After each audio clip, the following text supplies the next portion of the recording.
Fail होत.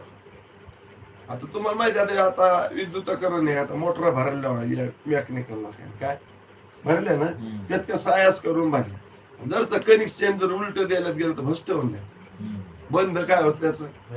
तसंच कर्मात हे जे कर्म करणं आहे की नाही तुमच्या इच्छेवर अवलंबून आहे.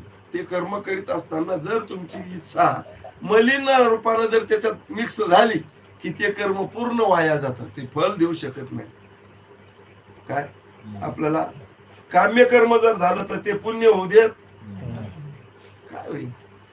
काम्य कर्म जर केलं तुम्ही तर झालं तर तुमच्या इच्छेनुसार जगण्याचं व्यवहारात मध्ये ते कामी येईल, पण ते श्रवणा पर्यंत आणायचं पुण्य होत त्याच्यासाठी कोणतं पुण्य लागतं? निष्काम पुण्य लागतं है ना. कोणतं निष्काम म्हणजे काय?